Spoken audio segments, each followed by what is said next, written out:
Hello दोस्तों, तो मैं सिटी श्रीवास्तव स्वागत करता हूं आपके अपने चैनल फिजमा पर। ठीक है, तो आज की वीडियो में हम लोग क्या सीखने वाले हैं, तो सीखने वाले हैं क्वेश्चन नंबर 6। तो वीडियो के लास्ट तक बने रहिएगा और सीख के जाइएगा। ठीक है, पूरा स्टार्टिंग होकर पढ़ना है 10th क्लास में। ठीक है, चलिए देखिए, तो क्वेश्चन देखते हैं। बोला है क्या क्वेश्चन कि बिंदु 1,2, 4,y, x, 6 और 3,5 चार ठो शीर्ष दे दिया। इस चारों शीर्ष से जो समांतर चतुर्भुज बना हुआ, ठीक, वो चार शीर्ष दिया हुआ है। अब हमको x और y का वैल्यू बताना है। x y का वैल्यू आपको नहीं मालूम। ठीक है, देखिए कैसे बनाएंगे। तो पहले तो एक चतुर्भुज ले लेते हैं। चलिए, समांतर चतुर्भुज बोला है तो समांतर चतुर्भुज बनाते हैं। ठीक है, अच्छा, अब ये समांतर चतुर्भुज तो हो गया। आमने सामने की भुजा क्या होना चाहिए, समांतर होना चाहिए। ठीक है, अच्छा, अब देखिए क्या करेंगे कि इसको मान लेंगे a, ठीक, इसको क्या मान लेंगे b, इसको c एवं इसको d। देखिए यहां तो कर लिए। a का शीर्ष किसको मानेंगे, पहला वाला कितना है, तो आपके पास है 1,2 है। अच्छा, b कितना है, तो b है आपका 4,y। ठीक है, c कितना है, तो c आपका है x,6। ठीक, वैल्यू लिख देते हैं। फिर d कितना है, तो आपका है 3,5। अब देखिए, अभी तक हम लोग जितना भी क्वेश्चन बनाया है उसमें दूरी सूत्र लेकर बना सकते थे। अब इसमें एक एक्स्ट्रा फॉर्मूला आएगा। क्यों आएगा, क्योंकि आपने क्लास 9th में पढ़ा है, और नहीं भी पढ़ा तो कोई बात नहीं, यहाँ पढ़ लीजिए। ठीक है, क्योंकि देखिए हम लोग क्या करते हैं, अक्सर सोचते हैं कि ओ ये पढ़वे नहीं किए, 9th तो पढ़वे नहीं किए, 8 पढ़वे नहीं किए। ऐसा नहीं सोचना है। अगर आप इस क्लास में आ गए तो इस क्लास में जितना जानकारी देना चाहिए हम आपको देंगे। बस आपके शर्त यही है कि वीडियो को पूरा देखना है और लास्ट तक देखना है। ठीक है, चलिए, तो मान लीजिए ये हुआ एक समांतर चतुर्भुज, और हम लोग जानते हैं कि समांतर चतुर्भुज के विकर्ण क्या करते हैं, दूसरे को समद्विभाजित करते हैं। समद्विभाजित मतलब बराबर भाग में बांटते हैं। ठीक है, यानी इसका जो विकर्ण होगा, ठीक है, ध्यान दीजिएगा अच्छे से, इसका जो विकर्ण होगा ये वाला विकर्ण, ठीक, अच्छा, और दूसरा विकर्ण मान लीजिए ये वाला, ये दोनों विकर्ण एक दूसरे को क्या करेगा, तो समद्विभाजित करेगा। समद्विभाजित बोलने का मतलब इधर का हिस्सा और इधर का हिस्सा दोनों बराबर। अच्छा, इधर देखिए, इधर का हिस्सा और इधर का हिस्सा दोनों क्या हुआ, आपस में बराबर। तो हम लोग क्लास 9th में पढ़ चुके हैं। क्या पढ़ चुके हैं कि समांतर चतुर्भुज के विकर्ण समद्विभाजित करते हैं, यानी बराबर भाग में बांटेगा। तो मान लीजिए बिंदु O पर समद्विभाजित किया। ठीक है, यानी अब ये बिंदु जो O हुआ, सुनना है ध्यान से, लास्ट तक बने रहना है। ठीक है, देखिएगा, जो बिंदु O हुआ वो AC, गर्मी वाला AC नहीं, वो वाला नहीं आएगा, यानी इस AC का क्या होगा, मध्य बिंदु, यानी बीचों बीच होगा ये। ठीक है, अच्छा, BD का भी क्या होगा, मध्य बिंदु। तो अगर हम लोग मान लेते हैं, समझिएगा यहाँ पर, अगर मान लेते हैं बिंदु, ठीक है, बिंदु जो O है, ठीक, वो क्या हो, AC का मध्य बिंदु हो। ठीक है, अच्छा, आप लोग लिख सकते हैं ना कि समांतर चतुर्भुज के विकर्ण दूसरे को समद्विभाजित करते हैं, वो लिख लेना है, उसके बाद करना है। तो बिंदु O AC का क्या है, मध्य बिंदु है। ठीक है, अब देखिए, मध्य बिंदु होने के वजह से, ठीक, AC का माने है मध्य बिंदु, तो पहला वाला प्लस पहला वाला यानी x1 प्लस x2/2। फॉर्मूला याद है आपको, नहीं याद, ध्यान दीजिए क्या होता है। फॉर्मूला ये होता है x1 plus x2/2, y1 plus y2 अब बटा में 2। ये फॉर्मूला होता है आपका मध्य बिंदु का। और मध्य बिंदु क्यों बोल रहे हैं हम आपसे, क्योंकि ये क्या है, इस पूरे AC का बीचों बीच वाला बिंदु है। समझ बात को, अब ध्यान दीजिएगा, तो यानी 1 प्लस x, यानी 1 प्लस x अब बटा में 2, ये हो गया x वाला, यानी x1 प्लस x2/2, x1 इसको बोलेंगे, अच्छा, x2 इसको बोलेंगे, ये दोनों को जोड़ के आधा कर दीजिए, कोई दिक्कत नहीं ना, समझना अच्छे से। अब देखिए, कॉमा दिए, y कितना है यहाँ पर, तो 2 है, यहाँ पर कितना है, 6 है, तो 2 प्लस 6 अब बटा में 2। यहाँ तक कोई दिक्कत किसी को तो हाथ उठाएगा। हाथ उठाने का मतलब क्या है, ऐसे नहीं, कमेंट कर दीजिएगा कि सर यहाँ दिक्कत हुआ। जहां पे दिक्कत होगा आपको बोल देना है कमेंट करके, फिर उसको हम डील कर देंगे, आपको टेंशन नहीं लेना है। ठीक है, चलिए, आ गए हैं फिजमा में तो कोई टेंशन नहीं। ठीक है, चलिए, अब क्या हो गया, x प्लस 1/2, और देखिए 6 2 कितना होता है, तो होता है बोलो 8, 8 का आधा तो हो गया 4। अब बताइए हम किसका निर्देशांक निकालेंगे, ये वाला जो निर्देशांक मिला हमको, ये निर्देशांक हुआ किसका, O का। लेकिन ओ का निर्देशांक वो जब AC को माने थे। अब क्या मान लिए कि BD का मध्य बिंदु है, ठीक है, यानी बिंदु जो O है वही बिंदु O, कोई दूसरा बिंदु नहीं आ रही है यहाँ पर, ना आ रहा है, वही बिंदु O है, लेकिन अब किसकी हो गई, तो अब वो बन गई BD की, ठीक है, पहले AC की थी, अब किसकी थी, हो गई BD की।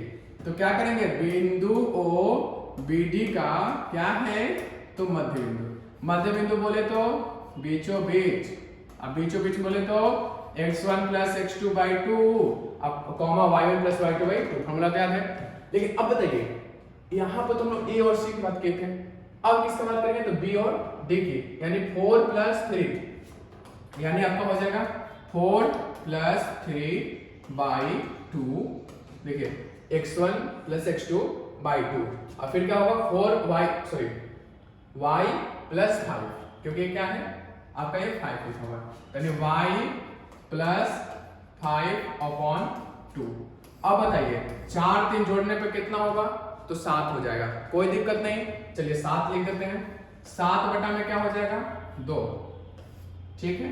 अच्छा यहां तो समझ गए हम लोग। फिर क्या है y प्लस 5 बाई 2 है, तो कॉमा देंगे y प्लस 5 बाई 2, यहां तक कोई दिक्कत आप लोगों को, कोई दिक्कत नहीं। अच्छा बताइए ए वाला निर्देशांक जो था किसका था, ए वाला निर्देशांक भी आपका O का।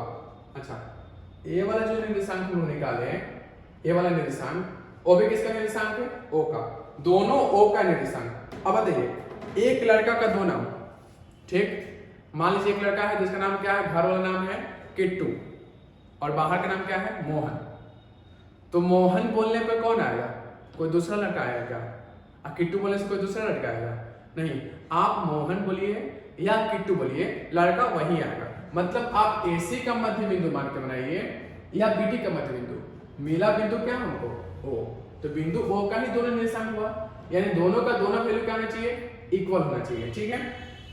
चलिए नेक्स्ट पेज पे देखते हैं।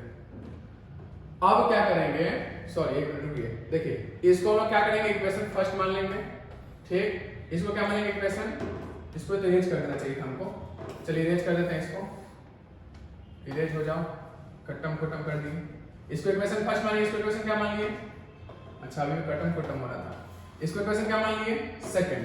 अब देखते हैं नेक्स्ट पेज पर, देखिए अब लिखेंगे समीकरण, ठीक, देख रहे हैं आप लोग को ना, समीकरण 1 एवं ठीक है 2 के साथ तुलना करने पर, 1 एवं 2 के साथ क्या कर रहे हैं हम लोग, तुलना कर रहे हैं, कंपेयर कर रहे हैं, कौन बहुत बढ़िया है कौन खराब है ना, ऐसा नहीं है, तुलना कर रहे हैं, ठीक है। इन्हें सोचना है कि सर कौन गोरा है कौन करिया उसका तुलना कर रहे हैं, क्या काला गोरा का तुलना नहीं हो रहा, तुलना किसका हो रहा है, तो ध्यान दीजिए समीकरण 1 देखना है, समीकरण 1 में क्या है x प्लस 1 बाई 2 कॉमा 4, यानी समीकरण में क्या है x प्लस 1 बाई 2 कॉमा 4, ठीक है, इस समीकरण एक लिख दिए। अच्छा ध्यान दीजिए समीकरण 2 जो है 2 उसमें क्या है 7 बटा 2 कॉमा y प्लस 5 बाई 2, याद रखिएगा बराबर कर देंगे 7 बटा 2 कॉमा y प्लस 5 बाई 2, ठीक है। विश्वास नहीं है आप लोग को तो देख लीजिए यही है, क्या है एक में x प्लस 1 बाई 2 है कॉमा 4 है, सेकंड में क्या है 7 बटा 2 कॉमा y प्लस 5 बाई 2, ठीक है, यहां तक तो कर लिया आप लोग। अब थोड़ा सा और सब्र रखना है और लास्ट तक देख के ही जाना, सीख गए ना, यहाँ तो सीख गए, बीच में कहीं भी दिक्कत हो कमेंट कर दीजिए सर हमको यहाँ प्रॉब्लम हो रहा है बताइए कैसे हुआ, फिर से दोबारा वीडियो बनाएंगे, दोबारा सिखाएंगे आपको, लेकिन सिखाएंगे जरूर, यानी जब आप फिज्मा पर आ गए तो आपको सीखना ही सीखना है, ठीक है। चलिए यहाँ तो कर लिए, तुलना कर लिए। अब देखिए तुलना करने का मतलब ये हुआ कि देखिए तुलना जब हम लोग कर लिए तो फर्स्ट वाला तुलना फर्स्ट के साथ, अच्छा और सेकंड वाला तुलना सेकंड के साथ, समझ रहे हैं क्या बात को, फर्स्ट वाला तुलना फर्स्ट के साथ और सेकंड वाला तुलना सेकंड के साथ, यानी देखिएगा ध्यान दीजिएगा ये बात को, पहला वाला किसके साथ, पहला के साथ, अच्छा और दूसरा वाला किसके साथ, दूसरा के साथ, ठीक है। अब देखिए चलते हैं सॉल्व करते हैं। अब ध्यान दीजिए यानी x प्लस 1 बाई 2 ये पहला होगा, ये किसके बराबर होगा, तो 7 बटा 2 के बराबर होगा, ठीक है। बीच में बांट दिए, तुलना करने पर दरार आ जाती है, तुलना करिएगा आप किसी भी चीज का, जैसे आप खुद ही इमेजिन करिए एक बात को, जैसे हम अपना मम्मी पापा की तुलना किसी और मम्मी पापा के साथ में कर रहे हैं कि उसके मम्मी पापा बढ़िया बढ़िया कपड़ा पहनाते हैं, मेरे मम्मी पापा बढ़िया बढ़िया कपड़ा नहीं पहनाते हैं, तो अब रिलेशन क्या होगा, धीरे धीरे खराब हो जाता है। यानी तुलना करने से क्या होता है, दरार पड़ जाता है। वही तुलना की हम लोग यहाँ भी दरार पड़ गया, ठीक है ना। देखिए लेकिन यहाँ पर जो दरार बना है उससे कुछ ना कुछ हमको सोल्यूशन मिलेगा, लेकिन रिलेशन वाला से कुछ नहीं होगा। इसलिए तुलना करना वहां बंद कर, लेकिन यहाँ तुलना करना जरूरी है। देखिए यहाँ क्या है, तो 4 है, बराबर कर देंगे किसके साथ, y + 5 बटा में 2 के साथ। अब देखिए यहाँ तक पहुंच के सॉल्व कर लिए। देखिए 2 भागा में गुना हो जाएगा, यानी ये चल जाएगा इसके साथ, क्रॉस हो गया। तो देखिए क्रॉस हो गया, तो क्रॉस सही हो गया। देखिए समझिएगा अच्छे से, ये वाला वैल्यू यहाँ पे आएगा, ठीक। अच्छा ये वाला वैल्यू यहाँ पर आएगा, यही ना होगा। सबको आता है, लेकिन फिर भी जिसको नहीं आता, अगर जान गए तो बढ़ा भी सकते वीडियो थोड़ा सा। देखिए 7 गुने क्या कर देंगे हम लोग, 2 कर देंगे। अब बाकी 2 इधर आके गुना हो गया, तो 2 गुना x + 1। अब बताइए ये 2 गुना में है तो क्या हो जाएगा, बदल जाकर भागा में, यानी 7 गुना 2 अब भागे 2। इधर क्या बच गया, x + 1 बच गया। अब बताइए 2 से 2 कटम कुटम क्या बच गया, सिर्फ 7 बच गया। अब बताइए सॉरी, देखिए +1 जो है वो क्या हो जाएगा आपका -1, यानी x = आपका मिल गया यहाँ पर 6। हम लोग बना लिए, x निकाल लिए, लेकिन y भूलना नहीं है, इसका भी निकालना है। अब यहाँ पे क्या है, भागा में 2 है, इधर आके गुना हो जाएगा, यानी 4 गुने 2 बराबर y + 5। कोई दिक्कत नहीं यहाँ तक। अब 4 गुने के 8 हो गया, अब बाकी +5 इधर आएगा तो क्या हो जाएगा, -5, ठीक। बराबर क्या बच गया, y। अब बताइए 8 में से 5 घटेगा, कितना आएगा आंसर, 3। यानी हम लोग x का वैल्यू 6 मिला, y का वैल्यू 3, यानी आंसर क्या हो जाएगा, 6 हो जाएगा x बराबर, ठीक, और y बराबर क्या हो जाएगा, 3 हो जाएगा। ये हुआ आपका आंसर। समझ गए, सीख गए। सब्सक्राइब कर दीजिए, क्योंकि आप लोग क्लास 10th में है, और अपने दोस्त जितना भी दोस्त लोग 10th वाला है सबको बोलिए कि यहाँ पे पढ़ो, यहाँ पे पढ़ो, ठीक है। शेयर करना है, फैला देना वीडियो को, लाइक कमेंट भी कर देना है जहां पर दिक्कत होगा, ठीक है। फिर मिलते हैं हम लोग नेक्स्ट वीडियो। चलिए आज के लिए इतना ही, पढ़ते हैं।